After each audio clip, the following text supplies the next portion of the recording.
Assalamu alaikum wa rahmatullahi wa barakatuh. Allah Taala maqtovlar bolsun, payg'ambarimizga ko'pdan-ko'p salomlar, salavattlar bolsun. Bardığımızın bugünkü ayt bayramımız berekeli olsun. Allah Taala şükürler bolsun. Ayt bayramdı Allah Taala eng çoğ ibadat bolgon orozo degen ibadatты atkarıp bütkөндүктөн Allah Taala ошол мусулмандарга майрам кылып берген майрамда. Чоң ибадаттан чыкты деп. Исламда өзү эки чоң майрам бар. Бирөөсү ороз айт майрамы, экинчиси курбан айт майрамы. Эки чоң ибадаттын аркасынан берилген майрам. Бирөөсү орозо ибадатын аткаргандан кийинки майрам. Орозо тутту, кыйналды, тарап окуду, суу салды, чаңкады, ошонун машакатын тартты. Мынакей ошонун урматына, ошонун акысына майрам кылып бергенде Аллах Таала ошону майрам кылып берген. Курбан айт болсо, жана ажылык деген чоң ибадат бар. Анда да кыйналат, машакат тартат. Ошо машакаттан кийинки анан курбан айт майрамы бар. Эми Рамазан бул айт майрамы Аллах Тааланын бизге берген майрамы. Бул майрамга сооп жазат. Дүйнөдө канча бир майрамдар бар.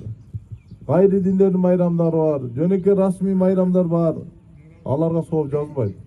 Ал эми орозо айт майрамына майрам кылынган үчүн сооп жазылат буга. Ошо майрам кылып сүйгөнүз үчүн сооп жазылат. Мына ошол майрамга Аллах Таала күн жеткизди. Айттын дагы бир фазилеттери Ибн Аббас разияллаху анху айтып атат, Пайгамбар салламдан риваят кылып. Kaçan orozо ayında orozо karmap jana ayt namazına çıkışkanda Allah Taala aytat eкен. Orozо karmadık, ayt namazga çıktık. Al uşul uçurda Allah Taala uşunda aytat eкен da. O menin periştelerim. Her bir amal kılıçı özünün soğubun surap talap kılat. Menin de pendelerim orozо karmap jana özlerinin soğuptorunu talap kılığa ayt namazına çıkıştı. Ошо соопторубузду талап кылып жерге чыгып турган жерибиз экен да азыр.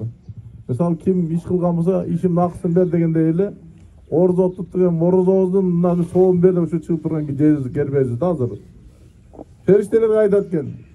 Силер күбө болла. Чындыгында мен алардын күнөөлөрүн кечирдим дейт.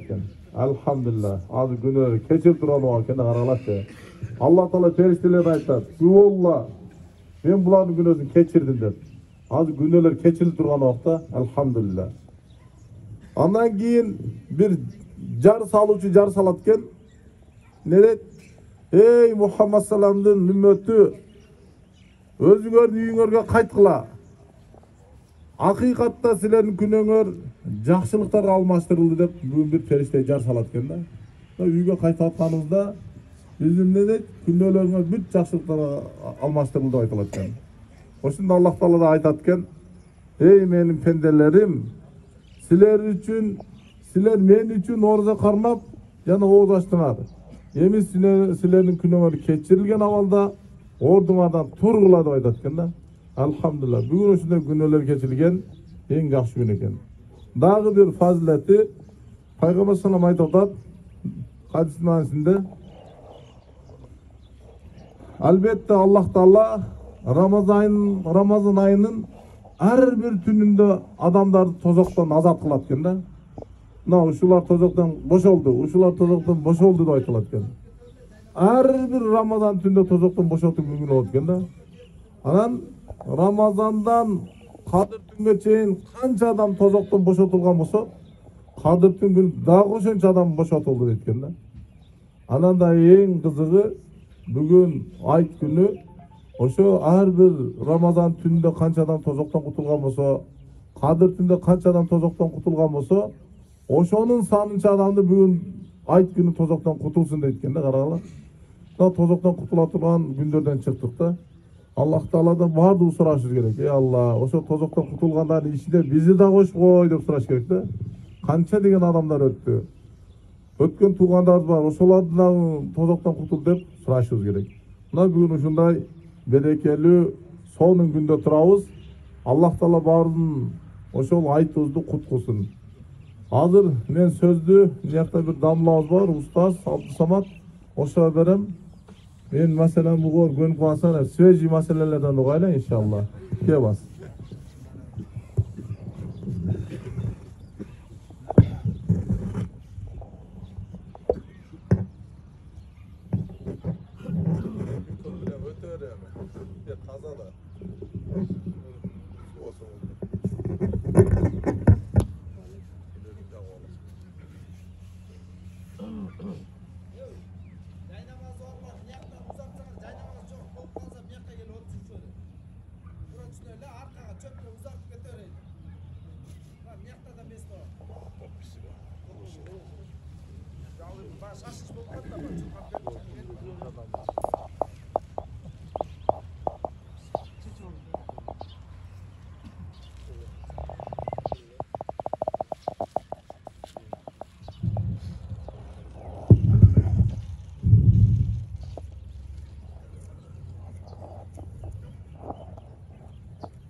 Bismillah, alhamdulillah, wassalatu wassalamu ala rasulillahi thumma ma ba'd.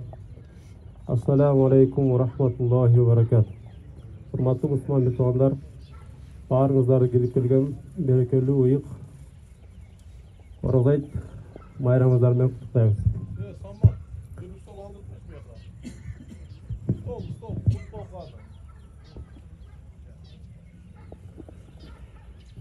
Hurmatly Müslüman tuğanlar, Allah Taala nasip kылып барыбызга ушул айларда өзүн улуктап, ыйыктап ораза армауга насип кылды.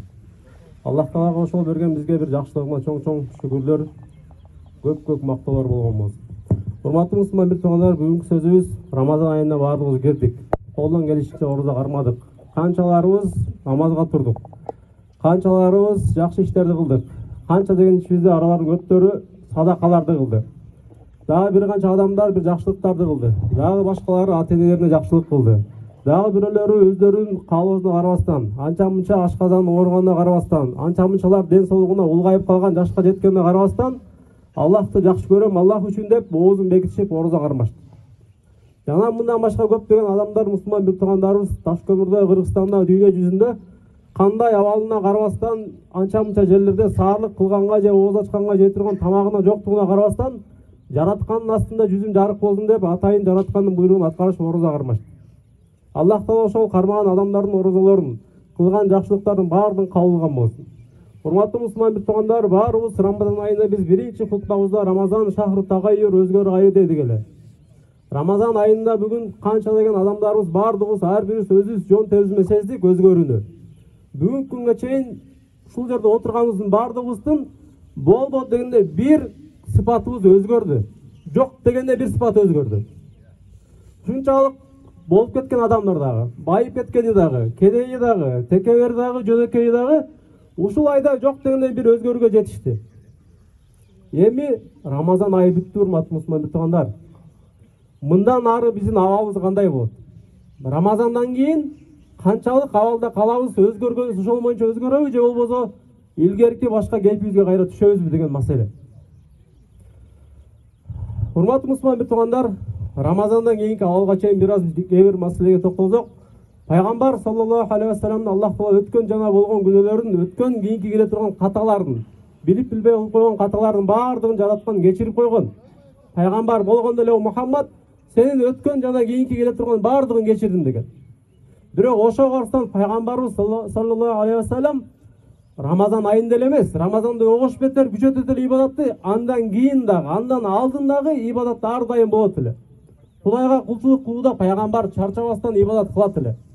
Пайгамбар саллаллаху алейхи ва саллям намазда тургандыктан кадамдары шишип кеткен күндөрү болот эле. Бүгүн урматтуу мусулман бир туугандар, арабызда мигрант болуп иштеп турган өзгөчө мусулман бир туугандарыбыз. Кээ бирлерибиз муну сезбешибиз мүмкүн. Бирок мен жашоодон алынган практиканы айтайын. Анча-мынча жерде иштеп мигрант болуп жүргөндөр күнүндө саат 8 саат 10 сааттап тикезине туруп отурбастан иш кылып үй бүлөм багайын деген адамдардын бүгүн буттары варикоз, буттары шишип, кадамдары ишип, ушундай оорунун баштан өткөрүп атат. Пайгамбар саллаллаху алейхи ва саллям дагы намазда туруп жаратканга кулчулук кылууда ушинтип кадамдары шишип кетет эле.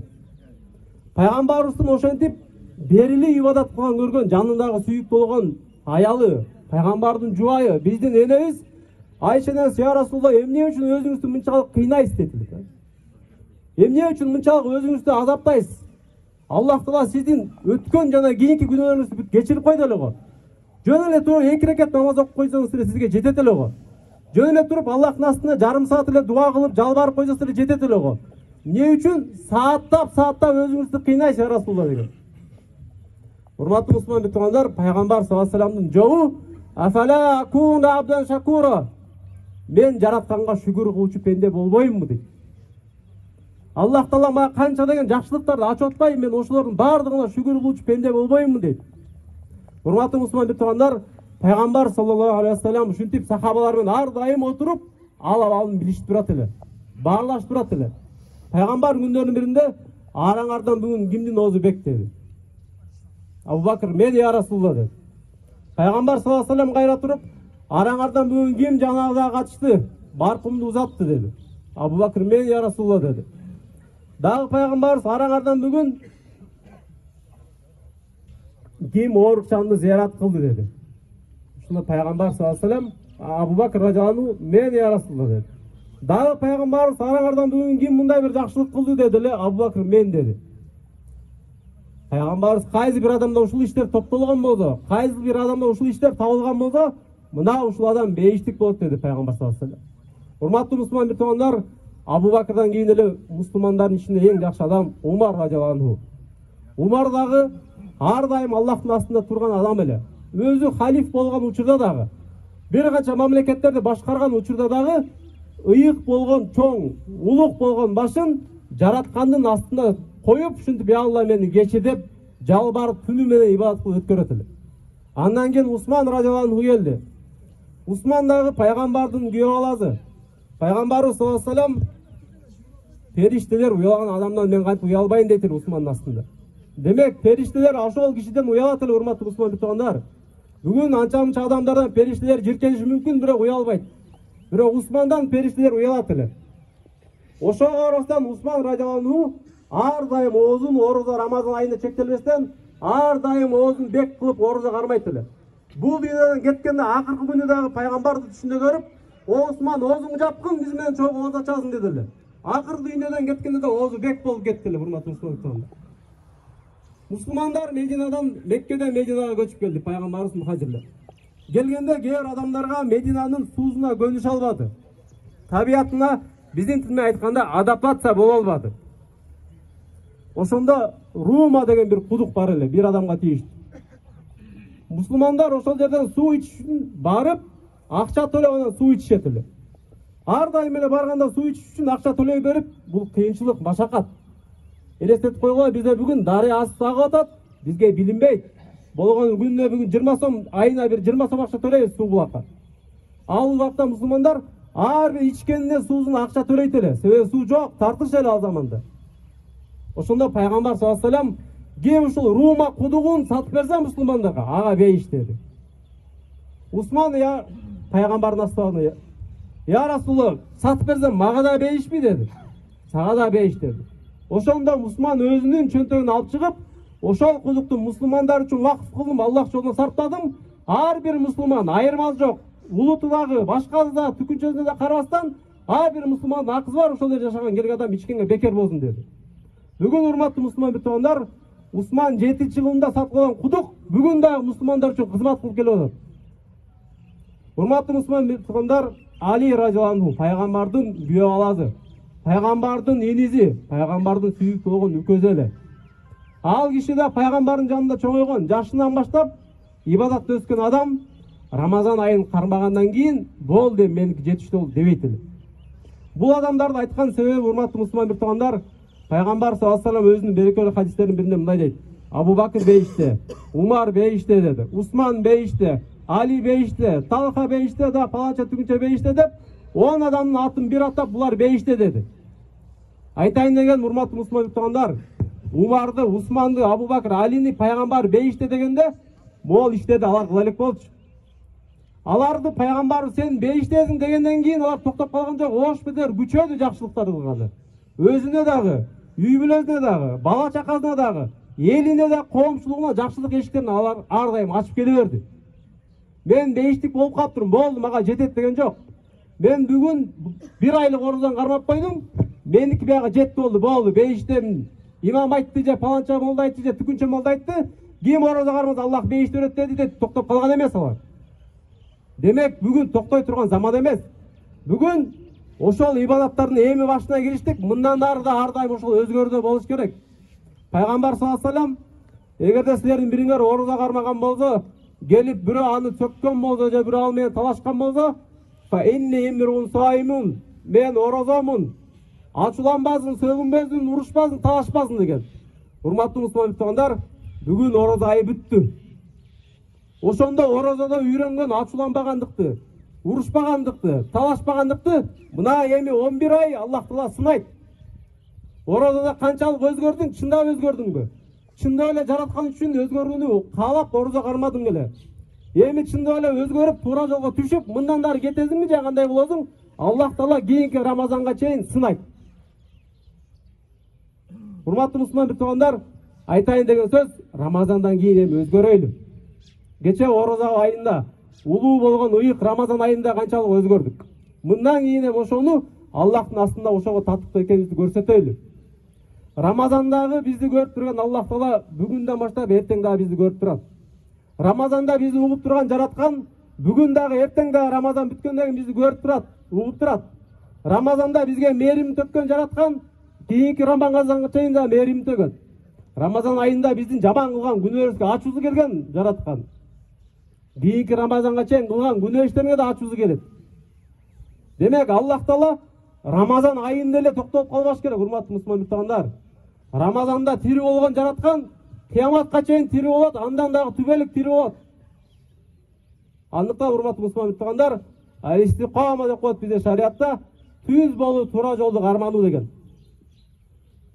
Аллах Таала өзүнүн ыйык китебинде мындай дейт: "Иннеллезина қалу раббуналлах", шындыгында жаратканыбыз Аллах Таала деп айтып туруп, суммастақам, андан кийин түз жүргөн адамдар. Жаратканым жаратуучум Аллах Таала деп туруп, ар дайым ошонун буйруктарын аткарып, тыйгандан тыйылган адамдар дейт. Татаназзалу алейхимул малаика, ал адамдарга периштелер түшөт, урматтуу мусулман туугандар. Түшүп, коркпогула эч нерседен. Жана эч нерседен кайгырбагыла, силерге убада кылган бейиш ошол жака барасыңар дейт. Демек урматтуу мусулман туугандар, Аллах Таала бул аятта түз жүргөн адамдарды айтты. Рамазан айында биз түз жүрдүк. Мындан да түз жүрөлү. Пайгамбар саллаллаху алейхи вассалам өзүнүн берекелүү хадистеринде мындай дейт: "Истақиму ва лам тухсу", ар дайым туура жолду түзүктү кармаңла, бирок колуңардан келбейт, түк түз болуштук баарыбыз дейт. Бирок колдон келишинче аракет кылып кармаңла. Себеп катасы жок адам болбойт. Кече тим эле энеден төлөгөн баладай болуп бүгүн Рамазандан чыккан болсок, эртең анча-мынча оңго басып кетебиз, солго басып кетебиз, катага кирип кетиши мүмкүн. Бирок ошол нерсени аракет кылып адам өзүн оңдоз дейт пайгамбар. Ва аламу, жана билип койгула, анна хайра амаликум ас-сала. Кылган ишиңердин ичинен эң жакшысын пайгамбар саллаллаху алейхи вассалам намаз деди. Урматтуу мусулман туугандар, өзгөчө 5 мал намазга, Аллах Таала парз кылган намазга туралып айткан мусулмандар. Кече Рамазан айында жамаатка келдик. Мусулмандар менен баардыгы бирге ошол жерде намаздарга турдук. Тараваларга турдук, тахажжуттарга турдук, кыямул лайларга турдук. Рамазандан кийин да ошондой болойлу. Рамазанда канчалык намаз окуп баштаган болсок, орозо бүткөндөн кийин намаздарды таштап койбойлу, ошол нерсени улантып кетели, бекемдейли. Пайгамбар саллаллаху алейхи вассалам Абдуллах ибн Амр ал-Ас деген өзүнүн жаш жигит сахабасы болгон. Ошол сахаба кайрылып: Абдулла, паланча адамдай болуп калбагын. Түндө намазга туруп жүрүп, кийин турбай коет эле дейт. Демек урматтуу мусулман тууган, биз да паланча адамдай болуп калбайлы. Рамазан айы киргенде оозубузду жабып, Рамазан айы келгенде намазга туруп, орозо айы келгенде садака берип, орозо айы бүткөндөн кийин токтоп калган адамдардан болуп калбайлы. Жана ошондой эле пайгамбар саллаллаху алейхи вассалам Айшенебиз айтат: пайгамбар бир ишти кылса ар дайым кылат эле деген. Дагы бир хадисте пайгамбарыбыз бир иш көп болуп токтоп калгандан көрө аз болсун, бирок ар дайым болуп турган Аллах үчүн сүйүктүү деген. Демек урматтуу мусулман туугандар, аз болгон ишибизди мындан ары уланткан аракетин көрөйлү. Дагы бир хадисте пайгамбар саллаллаху алейхи вассалам айтат: Муаз радиаллаху пайгамбарыбыздан сапарга кетти. Муаз деген пайгамбардын жаш, алым жигит сахабасы болгон. Ошол киши сапарга кетип атып пайгамбарга минтип айтат: "Я Расулулла, аусини." Алар ар дайым пайгамбардан келип насаат алып турган адам эле. Келип: "Я Расулулла, мага осуят кылыңыз" деди. Себеби пайгамбар алар үчүн атадан дагы жакын эле, энеден да жакын эле. Пайгамбардын урматтуу мусулман туугандар, бүгүн биринчи айткан осуяты, сапарга кетип аткан Муазга айтып аткан осуяты көрүшпөй калышы мүмкүн мындан ары Муаз менен. Көрүшпөй да калган. Муаз Йемен кетти, келгенде пайгамбарга айтыш болуп кетти эле. Эң биринчи айткан сөзү Аллах Таалага жалгыз сыйынып, шерик кошпогун деди. Андан кийин эле пайгамбардын айткан окуяты: "Факала я Расулулла зидни." Муаз айтат: "О Аллахтын элчиси, мага дагы айтыңыз, көбөйтүңүз осуятыңызды" деди. Пайгамбарыбыз: "Иза асата фахсин." Эгер бир жаман иш кылып койгон болсоң, артынан дароо жакшы иш кылгын деди. Эгер бирөөнүн көңүлүн оорутуп койгон болсоң, баргында кечирим сурап койгун деген.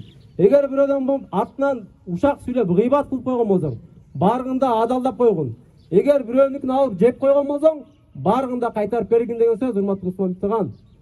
Бүгүн билдирбей эле алып койсо болор экен. Бүгүн билдирбей эле жеп койсо, эл жеп аткандай жей берсе болот экен деп жей бербеш керек. Ала да бербеш керек, ордуна берип кайтарыш керек. Себеби ошол жерде алынган нерсенин бардыгы могул жерде отурган адамдардын ар биринин мүчөсүнөн, чөтөгүнөн кеткен бир буюму акча болуп, урматтуу мусулман. Пайгамбар саллаллаху алейхи ва саллям: "Кала я Расулулла зидни" деди Муазга жалпы дагы. Ошондо пайгамбарыбыз: "Истаким вал тухсин хулуқак." О Муаз, мен сага бир сөз айтайын, ар дайым түз бол, туура жүргүн деди. Андан кийин адеп аклагыңды оңдогун деди. Дагы бир хадисте пайгамбар саллаллаху алейхи ва саллям айтат: "Ида асбаха ибну адам", эгерде адам баласы таң аттырган кезде, "Фа инна адалу тукаффир ал-лисана." Адамдын бардык денелери анын тилине жалбарат деди. Колу, көзү, буту, жүрөгү, башка жактардын бардыгы таң аткан кезде тилине жалбарат. Не деп жалбарат десе, пайгамбар саллаллаху алейхи ва саллям айтат: "Иттақилла", ey тил, Аллахтан корккунуң, жараткандан корккунуң.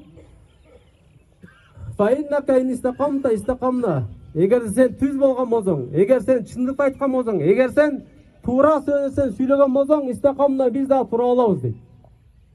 "Ва иза иъажажта иъажажна." Эгер сен кыйшайган болсоң, анда биз да кыйшаябыз деди, урматтуу мусулман туугандар. Ал деген пайгамбарыбыз айтып атат: "Рамазандан кийин демек тилиңди сактай эми" деди. Кече орозодо бирөөнү сөкпөйт элең, Рамазандан кийин да бирөөнү сөкпөгүн. Орозодо бирөөнү гыйбат кылбайт элең, орозо бүткөндөн кийин бирөөнү да ушактабагын. Орозодо ата-энең акарат кылбайт элең, орозо бүткөндөн кийин да ата-энең акарат кылбай урматтап сыйлагын. Орозодо мончоктой болгон кыздарыңды сыйлайт элең, орозодон кийин да эркелетип сыйлагын. Орозо кезинде тим эле жакын болгон жубайыңга жылуу сөздөр айтат элең, Рамазандан кийин да жубайыңга жылуу сөздөр айткын деген сөз. Тилиң оңолгон болсо, денең калган мүчөлөр да оңолот деди пайгамбар саллаллаху алейхи ва саллям. Урматтуу мусулман туугандар, дагы бир хадисте пайгамбарыбыз мынтип айтат. Суфьян ибн Абдулла Сакафи деген киши пайгамбарга келип мынтип айтты: "Я Расулулла, кулли фил ислам каулан." О Аллахтын элчиси, мага ушундай исламда бир сөздү айтыңыз.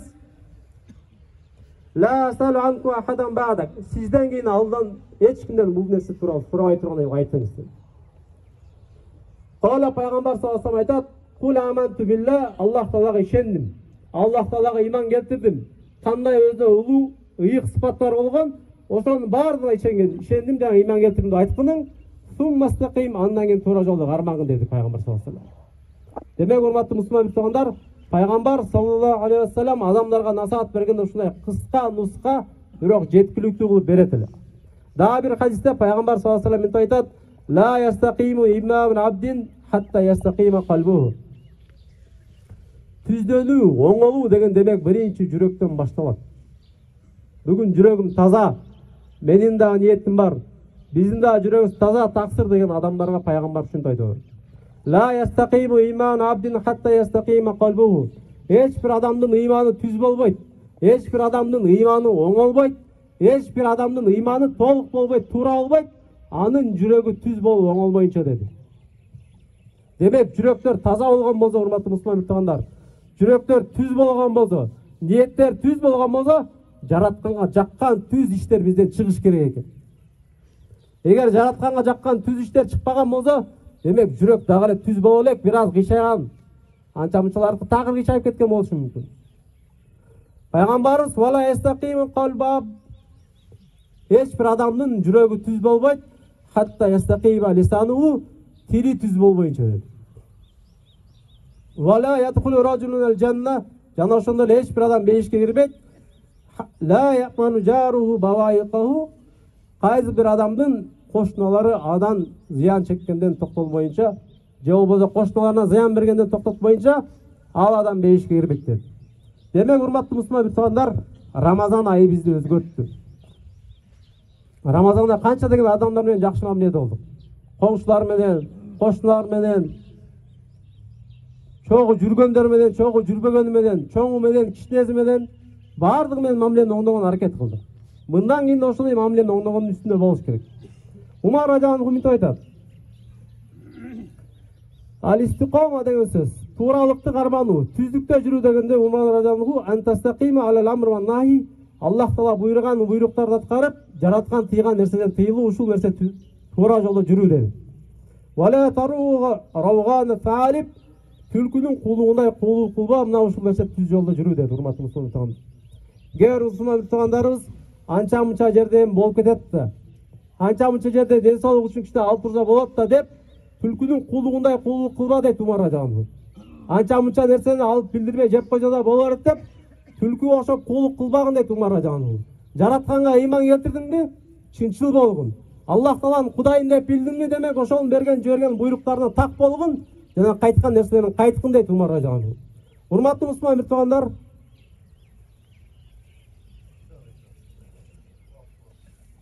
bizde ушундай бир жакшы нерсе бар. Ораза айында дагы бир айта турган, өзгөрө турган нерсе, урматтуу мусулман туугандар, кечиримдүүлүк деген нерсени үйрөндүк. Оразада жараткан бизди кечиримдүү болго деди. Тийип кетсе таксир мени кечириңиз дейбиз. Дагы мындай болуп кетсе, ажеке, да паланча, түгүнчө кечириңиз дейбиз. Оразадан кийин да бири-бирибизди кечиргенди үйрөнөлү. Мейли, жашообузда анча-мынча учурлар болуп кетет. Адамбыз, адамдык факторлор бизде да бар. Кадимкидей табиятыбыз бизден жакшы болгон адамдардын заманында да бири-бири менен анча-мынча келишпестиктер болуп кеткен боло берет. Бирок ошол келишпестиктер бизди үстөмдүк кылып, ортодо бөлүнүп жарылууга алып барып койбош керек. Келишпестик ал кече болуш керек. Бүгүн биз бир туугандай болуп бири-бирибизди кечиргенди үйрөнүш керек. Урматтуу мусулман туугандар, Пайгамбар саллаллаху алейхи вассалам бизди осуяттардын биринде мындай дейт.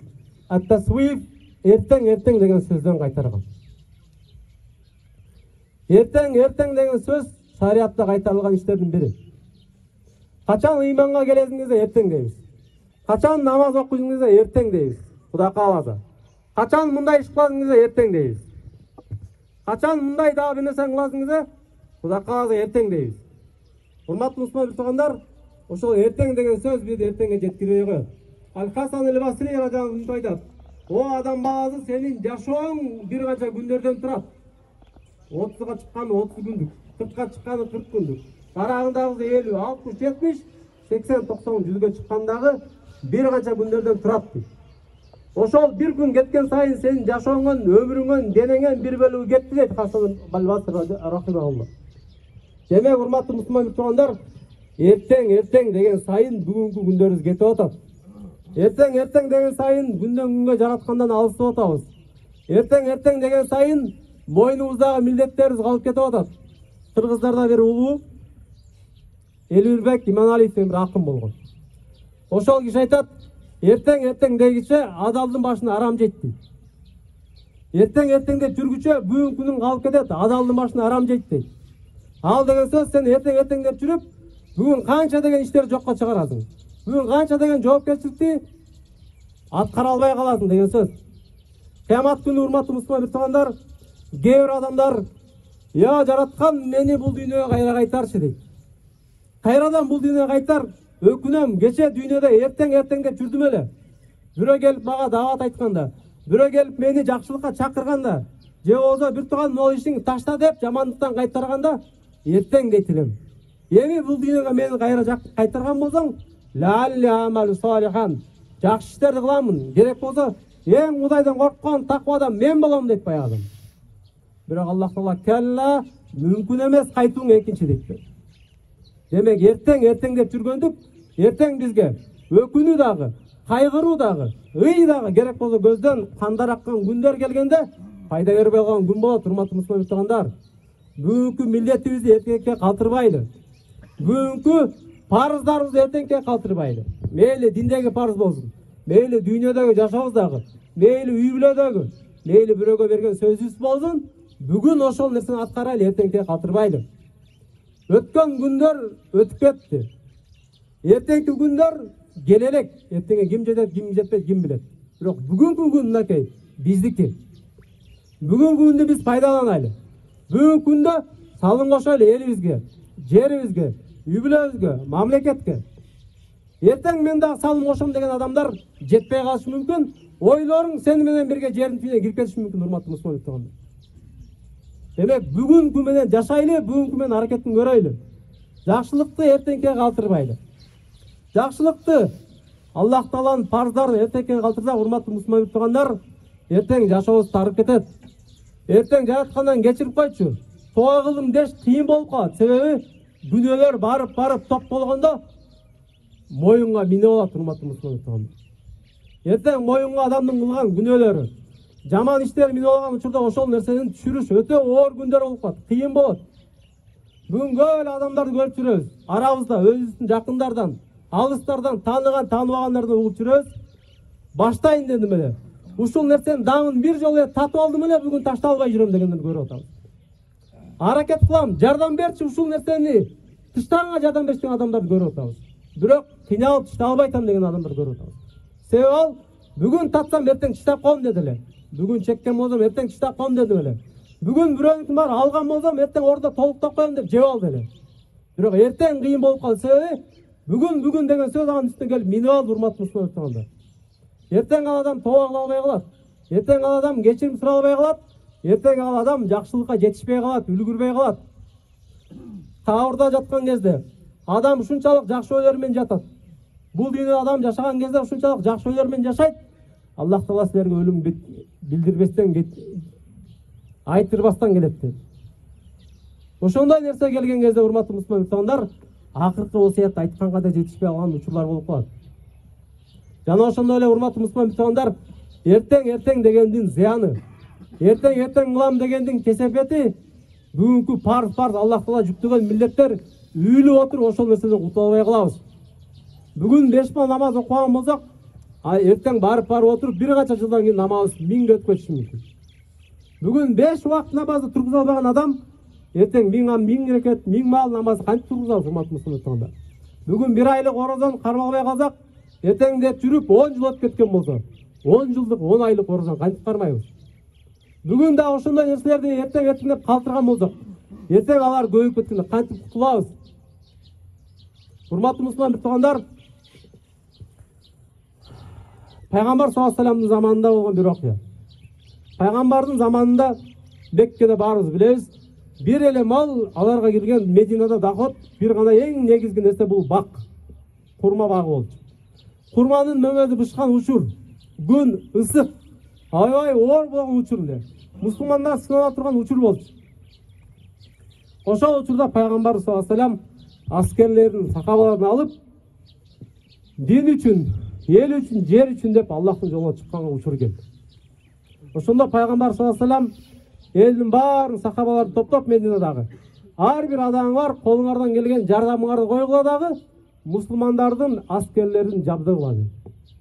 Мусулмандын аскерлерин камсыздагыла, эртең барып чегаранын каразын, даракты каразын, мусулмандарды каразын, коомчулукту сактасын деген максатта. Ошондо сахабалардын ичинде Кааб ибн Малик деген бир улуу бир сахаба бар эле. Өтө жаш, биз курактуу жаш сахаба эле. Ошол сахаба айтат, элдин баары, пайгамбар айтты, элдин баары аракеттин көрө баштады дейт. Бардыгы аракеттин көрдү. Сөзүн даярдады, атын даярдады, акчасы бар, акчасын даярдады. Куралы бар, куралын даярдады. Анча-мынчалар үй бүлөсүн камсыздап даярдады. Кыскасы айтайын деген бардык адамдар пайгамбардын буйругун аткарганы киришти дейт. Мен ошол маалда бай дагы болсун дейт. Күчүм да бар эле, жашым да бар эле, улоом дагы, атым дагы, төбөм бардык. Пайгамбардын жанына барып жардам берген кудуретин жете турган сахаба болчу. Ошол учурда эртең кылам дедим. Элдин баары аракет кылды, мен жетише алам дедим. Дагы ошентип элдер пайгамбар сахабалар топтоп чыга турган учур болуп калды. Мен дагы жетишип алам дедим. Пайгамбар сахабалар жөнөп кетти, артынан жетип барам дедим дейт. Бирок ошентип арадан 1-2 күн өтүп кетип, жетпей калганды мен ошондо сездим дейт. Анан мен Мединада калсам, Мединада мага окшогон 1-2 адам, анан 200 адамдар, анан жаш балдар, аялдар, анан оорукчан баягы пайгамбар менен чыкпай турган адамдар калды. Ошондо ушунчалык уялдым дейт баягы сахаба. Жердин түбүнө кирип кеттим келди. Жердин үстүнө батпай калдым дейт. Урматтуу мусулман тугандар, эртең деп жүрүп пайгамбардын жанынан калып кеткен адамдын окуясы. Анан пайгамбар Табук деген жерге барды. Кайра пайгамбар кайтты, иззат менен, кадыр-барк менен. Пайгамбар мусулмандардын аты даңазаланып, дүңгүрөп кайра ордуна келип кайтты.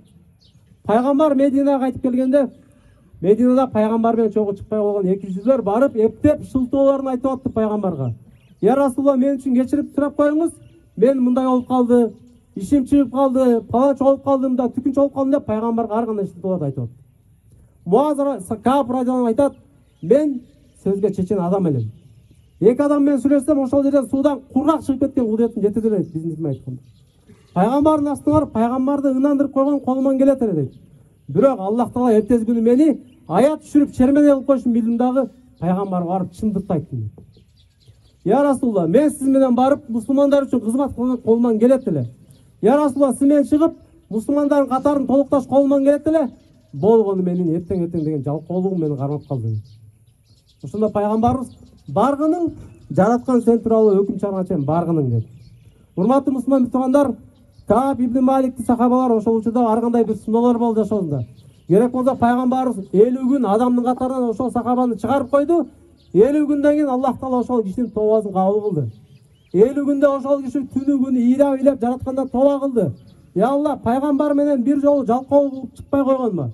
Я Аллах, сенин буйругуңду бир жолу жалкоолук кылып аткарбай койгонума, эртең деп жүрүп кылбай койгонум үчүн мени кечир деп 50 күн тооба кылды. Урматтуу мусулман тугандар, бүгүн биз 50 күн эмес, 50 мүнөт бир жолу тооба кылып көрдүк беле? 50 мүнөт эмес, 5 мүнөт жараткын мени кечир деп айтып көрдүк беле өмүрүбүздө? 50 күн ыйлап тооба кылды. Мусулмандар аны адам катарынан бөлүп да койду. Ошол сахабага Аллах Таала кийин аяттарын түшүрдү. Аллах Таала сен жана сага окшогондо экөө кошуп үчөөңөрдүн тообасын кабыл кылды, мындай деген аяттарды түшүрүп, о мусулмандар ар дайым чынчылдар менен, садыкындар менен бирге болго деди. Урматтуу мусулман тугандар, демек бүгүнкү күн менен жашайлы. Бүгүн кыла турган жакшылыктарды эртеңке калтырбайлы.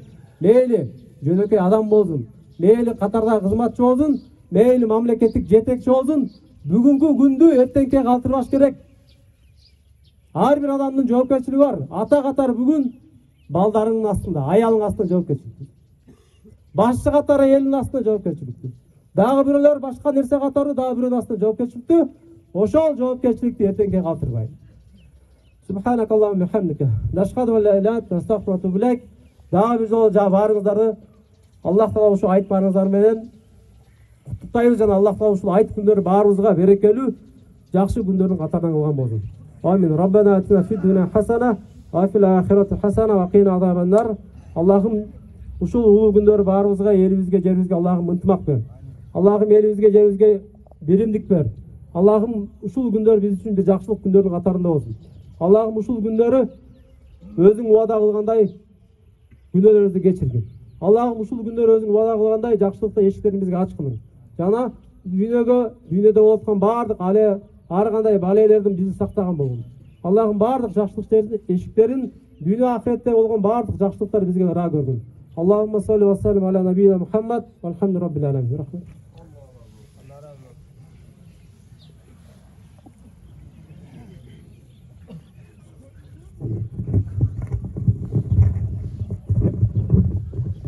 Урматтуу мусулмандар, шаарыбыздын мэри Нурлан Долбековду чакырып куттуктоо сөздүн койлу.